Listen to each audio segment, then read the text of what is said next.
Welcome to மகாமேதா academy. போன வீடியோவில் bank reconciliation ஸ்டேட்மெண்ட்டோட பேசிக் theoretical concepts பற்றி பார்த்தோம். இந்த வீடியோவில் பிஆர்எஸோட சம்ஸ் எப்படி போடணுன்னு பார்க்கலாம். ஸோ பிஆர்எஸ் சம்ஸ் வந்து 4 மாடல் இருக்குது. ஸோ அதோட ஃபஸ்ட் மாடல் பார்க்கலாம். when balance as per cash book is favorable. Cash புக்கில் இருக்கிற பேங்க் பேலன்ஸ் ஃபேவரபுளாக இருந்தால் இந்த சம் எப்படி போடணுன்னு அர்த்தம். ஃபேவரபுள்னா கேஷ் புக்கில் பேங்க் பேலன்ஸ் டெபிட் சைடில் இருக்கணும், பாஸ்புக்கில் பேங்க் பேலன்ஸ் கிரெடிட் சைடில் இருக்கணும். ஸோ இதுக்கு பேர் தான் favourable balance. So balance as per cash book அந்த கொஷின்லேயே கொடுத்துட்டாங்க. பேங்க் கேஷ் புக்கில் இருக்கிற bank balance which is rupees 200 rupees.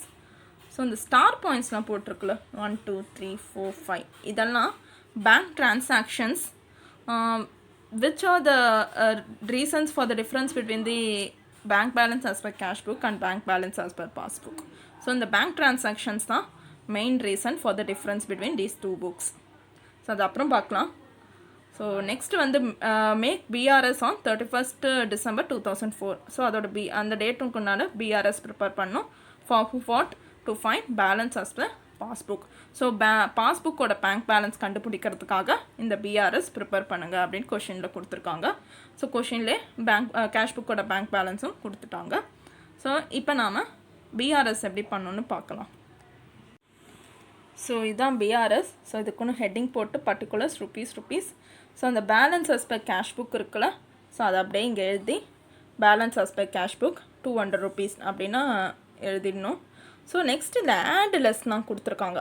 அதை எப்படி கண்டுபிடிக்கிறது, எதை ஆட் பண்ணணும் எதை லெஸ் பண்ணணும், ஸோ அதுக்குன்னு ஒரு சின்ன ட்ரிக் இருக்குது. அது எப்படி பண்ணணுன்னு பார்க்கலாம். ஸோ இந்த மாதிரி சிபி பிபி, சிபினா கேஷ் புக், பிபினா பாஸ்புக். ஏன் சிபி ஃபஸ்ட்டில் போட்டிருக்கோன்னா கொஷினில் கேஷ் புக் உண்டான பேலன்ஸ் தான் கொடுத்துருக்காங்க, பாஸ்புக்கை கண்டுபிடிக்கிற மாதிரி தான் இந்த மாடல் கொடுத்துருக்காங்க. ஸோ அதனால தான் சிபி ஃபஸ்ட்டில் போடணும், பிபி செகண்டில் போடணும். ஸோ இப்போ ஃபஸ்ட்டு பேங்க் ட்ரான்சாக்ஷன் பற்றி பார்க்கலாம். Check deposited but not collected.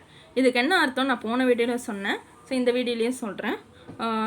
இப்போ நம்ம கஸ்டமரோட தான் தேர்ட் பார்ட்டி நமக்கு ஒரு செக் தராங்க, கேஷ் பில்லாக செக் தராங்க. நம்ம அந்த செக் வந்து எடுத்து பேங்க்கில் போய் இதை க்ரெடிட் பண்ணிவிடுங்க அப்படின்னு பேங்க் கிட்ட சொல்கிறோம். நம்ம அக்கௌண்ட்டில் க்ரெடிட் பண்ணிவிடுங்கன்னு. ஆனால் பேங்க் வந்து உடனே க்ரெடிட் பண்ணல, கொஞ்சம் நாள் கழிச்சு தான் க்ரெடிட் பண்ணுறாங்க. ஸோ அதனால் என்ன ஆகுது, check deposited but not yet collected. So இந்த கேஷ் புக்லேயும் பாஸ்புக்லேயும் எப்படி இம்பேக்ட் ஆகுதுன்னு பார்க்கலாம். ஸோ கேஷ் புக்கில் வந்து என்ன பண்ணியிருப்போம், நமக்கு இந்த விஷயம் தெரியாது அவங்க இன்னும் க்ரெடிட் பண்ணலன்னு. ஸோ நமக்கு ரிசீவ் ஆகிடுச்சு, செக் ரிசீவ் ஆகி பேங்க்கில் க்ரெடிட் பண்ணுவாங்க அப்படின்னு சொல்லிட்டு ரெக்கார்ட் பண்ணுவோம். ஸோ இது ரிசீவ் இல்லையா, அதனால ஹைன்னு போட்டுருவோம். ஸோ அப்வர்ட் ஹேரோ மார்க் போட்டுறோம். ஸோ பாஸ்புக்கில் இன்னும் க்ரெடிட்டே பண்ணல, ஸோ அதனால் இதை டவுன்வர்ட் ஹேரோ மார்க் பண்ணுறோம். ஸோ இந்த மாதிரி ஒரு டயக்னல் லைன், இந்த ஆரோஸ் டச் ஆகிற மாதிரி ஒரு லைன் வரைஞ்சிடுறோம். ஸோ இந்த லைன் இருக்குல்ல டயக்னல் லைன், இது வந்து டவுன்வேர்ட்ஸாக இருக்குது. ஸோ அதுக்கு என்ன அர்த்தம்னா லெஸ் பண்ணிடுங்கன்னு அர்த்தம். So minus. ஸோ அதனால் ஃபஸ்ட்டு ட்ரான்சாக்ஷன் லெஸ் அடியில் போடுறோம். Cheque deposit but not credited by bank. So அதனால் 1500 லெஸ்ஸு கீழே போடுறோம். ஸோ நெக்ஸ்ட் பேங்க் ட்ரான்சாக்ஷன்ஸ் வந்து cheque issued to Mr. Raj but not yet presented. So 2500 rupees. So இதுக்கு என்ன அர்த்தம்னா, நாம் ஒரு சப்ளையருக்கோ இல்லை தேர்ட் பார்ட்டிக்கோ செக் வந்து கொடுக்குறோம். செக் பேமெண்ட் வந்து செக் மூலமாக தரோம். ஆனால் ராஜுக்கு தராங்க, இந்த இடத்துல ராஜ். ஸோ இந்த ராஜுக்கு தராங்க, செக் இஷ்யூ பண்ணி ராஜுக்கு செக் தராங்க. ஆனால் அந்த ராஜ் வந்து இன்னும் பேங்க்குக்கு போய் கலெக்ட் பண்ணிக்கல, ருப்பீஸே கலெக்ட் பண்ணிக்கல, அமௌண்ட்டை ரியலைஸ் பண்ணிக்கல, செக் வச்சுன்னு சும்மா தான் இருக்காங்க. ஸோ அதனால் என்ன அர்த்தம்னா check issue to mister Raj but not yet presented. So இதோட இம்பேக்ட் என்னன்னு பார்க்கலாம். ஸோ நாம் பாஸ்புக்கில் நமக்கு இன்னும் தெரியல, ராஜ் வந்து இன்னும் செக் ரியலைஸே பண்ணலை அப்படின்னு நமக்கு விஷயம் தெரியல. பாஸ்புக் ரெஃபர் பண்ண அப்புறம் தான் தெரியுது. ஸோ அந்த பாஸ்புக் ரெஃபர் பண்ணுறதுக்கு முன்னாடி நம்ம என்ன நினைப்போம், நம்ம ராஜுக்கு பே பண்ணிட்டோம், ஸோ அதனால நம்ம பேங்க் பேலன்ஸ் கொஞ்சம் கம்மியாக தான் இருக்குது அப்படின்னு நம்ம டவுன்வர்ட் ஆரோ மார்க் போடுறோம். ஸோ லெஸ்ஸாக தான் இருக்குது, ஸோ அதனால் டவுன்வர்ட் ஆரோ மார்க் போடுறோம். ஸோ அப்வியஸாக இந்த பாஸ்புக்கில் ஜாஸ்தியாக தான் காமிக்கும். ஏன்னா இன்னும் ரியலைஸே பண்ணல, அமௌண்ட்டை பேங்க் பேலன்ஸ் பாஸ்புக்கில் இருக்க பேங்க் பேலன்ஸ் அப்படியே தானே இருக்குது. ஸோ இங்கே டவுன்வர்ட் ஆரோ போடுறதால இங்கே அப்வியஸாக அப்வர்ட் ஆரோ மார்க் வரும். ஸோ அதனால் இந்த மேரோ மார்க்ஸ் டச் ஆகிறதுக்காக அப்வர்டாக போடுறோம். ஸோ திஸ் இஸ் ப்ளஸ், ஏன்னா இந்த டயக்னல் லைன் வந்து அப்வர்டாக இருக்குது, அதனால தான் ஆட் பண்ணுறோம். ஸோ இதை ஆடுக்கு கீழே போடுறோம். So check issue to Raj but not at presented. So இதை ஆடுக்கு கீழே போடுறோம் 2500 rupees. ஸோ தேர்ட் டிரான்சாக்ஷன்ஸ் வந்து bank charges debited in passbook. So ₹200. இது எப்படி கேஷ் புக்லேயும் பாஸ்புக்லேயும் இம்பேக்ட் ஆகுதுன்னு பார்க்கலாம். ஸோ இதுக்கு என்ன அர்த்தம்னா, ஸோ நம்ம பேங்க் சார்ஜஸ் வந்து டேரெக்டாக நம்ம அக்கௌண்ட்டில் நம்ம பேங்க் பேலன்ஸ் அக்கௌண்ட் நமக்கு தெரியாமலே என்ன பண்ணிடுறாங்க, டெபிட் பண்ணிடுறாங்க. நம்ம கேஷியருக்கு வந்து அக்கௌண்டன்ட் கேஷ் புக் மெயின்டைன் பண்ணுறாங்களோ அவங்க வந்து பாஸ்புக் ரெஃபர் பண்ண அப்புறம் தான் தெரியுது, ஓ நம்ம பேங்க் பேலன்ஸ் குறைஞ்சிருச்சு இந்த பேங்க் சார்ஜஸால். அதனால் என்ன அது ஃபஸ்ட் இம்பேக்ட் வந்து பாஸ்புக்கில் தான் லெஸ் பேங்க் பேலன்ஸ் காமிக்கும். ஸோ அது எப்படி பண்ணோன்னு பார்க்கலாம். பாஸ்புக்கில் வந்து டவுன்வர்ட் ஆரோ மார்க், ஏன்னா ஃபஸ்ட் இம்பேக்ட் பாஸ்புக்கில் தானே வருது. ஸோ அதனால் downward arrow mark. So cash புக்கில் வந்து ரெஃபர் பண்ணுறதுக்கு முன்னாடி இது அப்வர்ட் ஆரோ மார்க்காக தான் இருக்கும், ஏன்னா இது டவுன்வர்டாக இருந்தாலும் இது அப்வர்டாக தான் இருக்கும். ஸோ இப்போ டயகனல் லைன் வரையலாம். ஸோ டவுன்வர்ட்ஸ் ஆகுது, கேஷ் புக்லேருந்து பாஸ்புக்கு டவுன்வர்ட்ஸ் ஆகுது. ஸோ அதனால் மைனஸ். ஸோ இது லெஸ்ஸுக்கு கீழே தான் வரும். Bank charges debited in passbook ₹200 லெஸ்ஸுக்கு கீழே தான் வருது. So fourth transaction interest allowed by bank ₹100. So interest allowed by பேங்க்னா, இன்ட்ரெஸ்ட் அலோட்னா இன்ட்ரெஸ்ட் ரிசீவ் ஆகுது, பேங்க் இன்ட்ரெஸ்ட்லாம் கொடுப்பாங்களே. ஸோ ஃபஸ்ட்டு நமக்கு நம்ம ரெஃபர் நமக்கு தெரியாமலே நம்ம பேங்க் வந்து நம்ம அக்கௌண்ட்டில் இன்ட்ரெஸ்ட்டை க்ரெடிட் பண்ணிவிடுவாங்க, bank interest. So that is ₹100. So இதோட இம்பேக்ட் எப்படின்னா, ஸோ இந்த ஃபஸ்ட் இம்பேக்ட் வந்து பாஸ்புக்கில் தான் தெரியும். ஸோ பேங்க் இருக்கும், ஏன்னா அப்வர்டாக இருக்கும், ஏன்னா நம்ம பேங்க் பாஸ்புக்கு இன்ட்ரெஸ்ட் வந்து நமக்கு தெரியாமலே க்ரெடிட் பண்ணிடுறாங்களோ. ஸோ ஃபஸ்ட் இம்பேக்ட் பாஸ்புக்கில் தான் வரும். அதனால் என்ன, it's income, interest received is an income. So அதனால் என்ன, பேங்க் பாஸ்புக்கில் வந்து அப்வர்டாக இருக்கும். ஸோ ஆப்வியஸாக கேஷ் புக்கில் டவுன்வர்டாக இருக்கும். ஸோ இது டச் பண்ணுற மாதிரி டயகனல் லைன் வரைகிறோம், which is a upward direction. So அதனால் add. So interest allowed by bank வந்து ஆடு கீழே தான் வருது. Interest allowed by bank ₹100. So last bank transaction insurance premium directly paid by bank as per standing instructions ₹500. So insurance ப்ரீமியம்னா என்னன்னு தெரியும், standing இன்ஸ்ட்ரக்ஷன்ஸ்னு கொடுத்துருக்காங்களே, directly paid by bank as per standing instructions. So standing இன்ஸ்ட்ரக்ஷன்ஸ்னால் ஒரு amount இருக்குது, நம்ம மாதம் மாதம் ஸ்டாண்டர்டாக கட்டுறோம். ஸோ அது வந்து நாமளே பேங்க் கிட்ட இன்ஸ்ட்ரக்ஷன்ஸ் கொடுத்துட்றோம், நீங்கள் மாதம் மாதம் நீங்களே டெபிட் பண்ணிவிடுங்க, எங்ககிட்ட சொல்லணும்னு அவசியம் இல்லை, இவ்வளோ ருபீஸ்க்கு நீங்கள் இந்த பர்பஸ்க்காக டெபிட் பண்ணிவிடுங்க அப்படின்னு இன்ஸ்ட்ரக்ஷன்ஸ் பேங்க் கிட்ட தந்தால் பேங்க் ஆட்டோமேட்டிக்காக அந்த டியூ டேட் வரைச்சப்போ பே பண்ணிவிடும். ஸோ அதுதான் இதுக்கு அர்த்தம். Insurance premium directly paid by bank as per standing instructions ₹500. So இதோட இம்பேக்ட் எப்படின்னு பார்க்கலாம். இந்த கொஷினில் வந்து directly paid by bank, insurance premium வந்து பேங்க்கே டைரெக்டாக பே பண்ணதால் கேஷியருக்கு கண்டிப்பாக தெரியாது, அதனால் கேஷ் புக்கில் ரெக்கார்ட் பண்ண மாட்டாங்க. ஸோ இது இம்பேக்ட் வந்து என்ன, பேங்க் வந்து ஆட்டோமேட்டிக்காக நம்ம அக்கௌண்ட்லேயும் டெபிட் பண்ணிடுச்சு. ஸோ அதனால் என்ன, அது எக்ஸ்பென்ஸ் இல்லையா இன்சூரன்ஸ் ப்ரீமியம்னா. ஸோ அதனால் என்ன, பேங்க் பேலன்ஸ் பாஸ்புக்கில் கம்மியாகவே இருக்கும், லெஸ்ஸாக காமிக்கும். ஸோ ஆப்வியஸாக கேஷ் புக்கில் கொஞ்சம் அதோட ஜாஸ்தியாக காமிக்கும். ஸோ அதனால் இது அப்வர்ட்ஸ், இது டவுன்வர்ட்ஸ். ஸோ இந்த லைன்ஸ் மீட் ஆகிற மாதிரி ஒரு லைன் வரைகிறோம். ஸோ இந்த டயகனல் லைன் வந்து டவுன்வர்டாக இருக்குது, டவுன்வர்ட் டைரக்ஷனில் இருக்குது. ஸோ அதனால் இது லெஸ், மைனஸ். ஸோ அதனால் bank paid premium ₹500. So BRS prepare பண்ணியாச்சு. ஸோ இதுதான் பேலன்ஸு. எதெல்லாம் ஆட் பண்ணணுன்னு உங்களுக்கு நான் சொல்லி கொடுத்தேன், அப்புறம் எதெல்லாம் லெஸ் பண்ணணுமும் சொல்லி கொடுத்தேன். ஸோ இந்த ஆட் பண்ணுறதுல 2500, 100 இதை ரெண்டு ஆட் பண்ணி 2600, இந்த 200 ஆட் பண்ணி 2800 கிடைக்குது. ஸோ லெஸ் பண்ணுற ஐட்டம்லாம் ரெக்கார்ட் பண்ணணும், 1500, 500, 200. ஸோ இதெல்லாம் ஆட் பண்ணி நமக்கு 2200 கிடைக்குது. இந்த 2800 2200 மைனஸ் பண்ணி 600 கிடைக்குது. So this 600 is known as bank balance as per passbook. So இப்படி தான் BRS ப்ரிப்பேர் பண்ணணும் for the bank balance as per cash book is favorable. So இப்போ நம்ம செகண்ட் மாடல் பார்க்கலாம். செகண்ட் மாடல் வந்து when balance as per passbook is favorable. So பாஸ்புக்கில் இருக்கிற bank balance favourable இருந்தால் எப்படி போடணுன்னு பார்க்கலாம். ஃபேவரபுள்னால் ஒன்றும் இல்லை, கேஷ் புக் பேங்க் பேலன்ஸில் டெபிட் சைடில் இருக்கணும், பாஸ்புக் பேங்க் பேலன்ஸில் க்ரெடிட் சைடில் இருக்கணும். ஸோ இந்த கொஷினில் வந்து bank balance as per passbook 25,000 அப்படின்னு கொடுத்துருக்காங்க. ஸோ கொஷின்லேயே கொடுத்துருக்காங்க பாஸ்புக்கோட பேங்க் பேலன்ஸை. ஸோ இந்த ஸ்டார் பாயிண்ட்ஸ் நான் போட்டிருக்கேன்ல 5 transactions, இதெல்லாம் அதே தான் causes for the reasons for the difference between the bank balance as per passbook and bank balance as per cash book.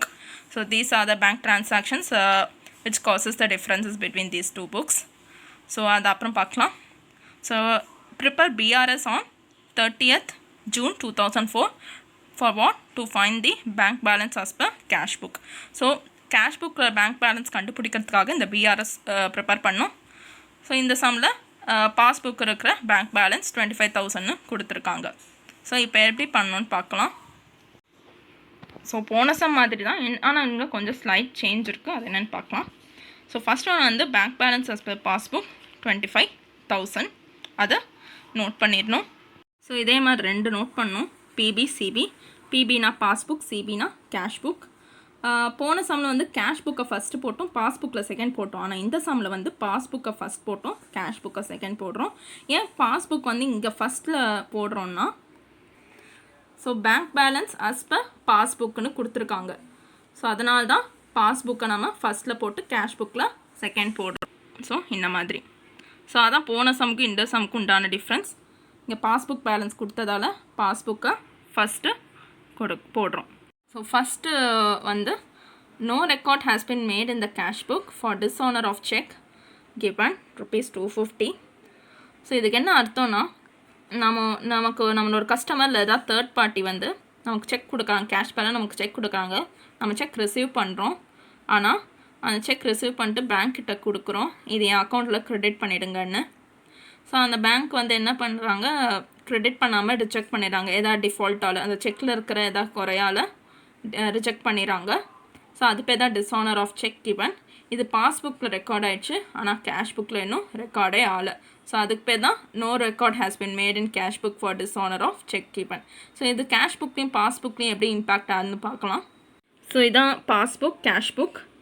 இது என்ன ஆகுது, நம்ம கேஷ் புக் வந்து தெரியாது, கேஷியர் தெரியாது. என்னென்னா நமக்கு வந்து அக்கௌண்ட்டில் பேங்கர் வந்து க்ரெடிட் பண்ணியிருப்பாங்க, நம்ம கொடுத்த செக்கை நம்ம அக்கௌண்ட்டில் க்ரெடிட் பண்ணியிருப்பாங்க. அதனால் என்ன ஆகுது, அப்வர்ட்ஸ் பேங்க் பேலன்ஸ் அப்வர்டாக ஜாஸ்தியாக காமிக்கும்.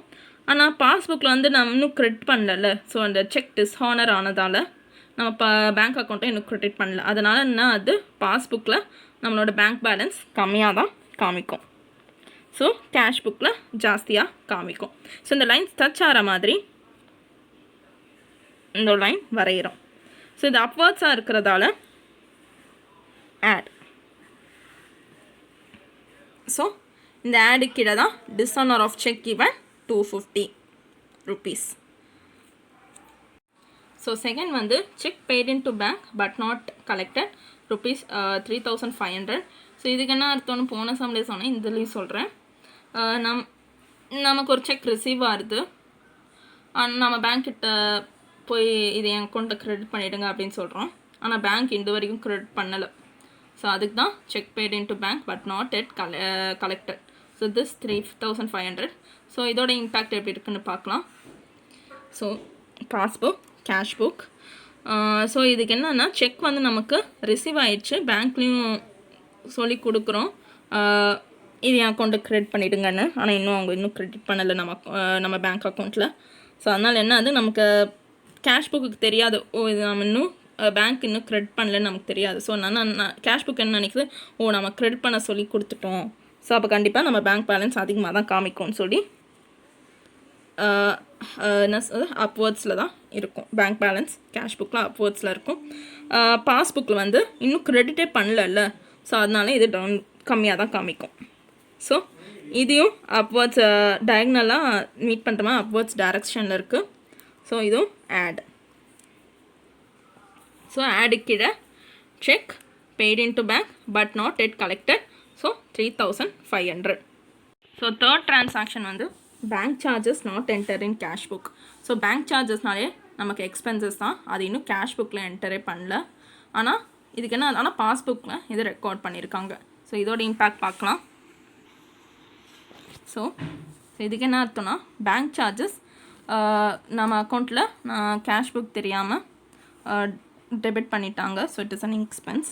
ஸோ அதனால பேங்க் பாஸ்புக்கில் இருக்கிற பேங்க் பேலன்ஸ் கம்மியாக தான் காமிக்கும். ஸோ கேஷ் புக்கில் வந்து ரெஃபர் பண்ணுற வரைக்கும் அதிகமாக தான் காமிக்கும். ஸோ அதனால் என்ன, இதுவும் அப்வர்ட்ஸ், அந்த டயக்னல் லைன் வந்து அப்வர்ட்ஸில் தான் இருக்குது. ஸோ இதுவும் ஆட். ஸோ பேங்க் சார்ஜஸும் ஆடு கீழே தான் நோட் பண்ணியிருக்கோம். So ₹300. So next bank transactions. Balu who owed ₹3,000 directly paid to bank account. So let's assume Balu is the customer. So Balu வந்து நமக்கு ₹3,000 தரணும். ஸோ அவங்க என்ன பண்ணிடுறாங்க, டேரெக்டாக நம்ம பேங்க் அக்கௌண்ட்லேயே பே பண்ணிடுறாங்க. எந்த செக்கும் நமக்கு தராமல் டேரெக்டாக நம்மளோட பேங்க் அக்கௌண்ட்லேயே பே பண்ணிடுறாங்க. ஸோ இதோட இம்பேக்ட் பார்க்கலாம். ஸோ நம்ம பேங்க்கில் டேரெக்டாக பே பண்ணதால் ஸோ இது ரிசீவ் இல்லையா, ஸோ அதனால் என்ன ஆகுது, நம்மளோட பேங்க் பேலன்ஸ் இன் பாஸ்புக் ஜாஸ்தியாக இருக்கும். ஸோ கேஷ் புக்கில் வந்து கம்மியாக இருக்கும். ஸோ இந்த டயக்னல் லைன் வந்து டவுன்வர்ட்ஸாக இருக்குது. ஸோ அதனால் இது மைனஸ். ஸோ அதனால் லெஸ்ஸு கீழே amount directly paid to bank by Balu ₹3,000. So last transaction cheque issue to Devi but not presented ₹9,000. So இதுக்கு என்ன அர்த்தம்னா, நம்ம Devi let's assume that she is a supply or any other third party. So அவங்க என்ன பண்ணணும், அவங்களுக்கு வந்து நம்ம பே பண்ணணும். அதனால் என்ன பண்ணுறோம், அவங்ககிட்ட நம்ம செக் கொடுத்துட்றோம்.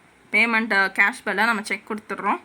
ஆனால் அவங்க தேவி வந்து இன்னும் பேங்க்குக்கு போய் அந்த செக்கை ரியலைஸ் பண்ணலை.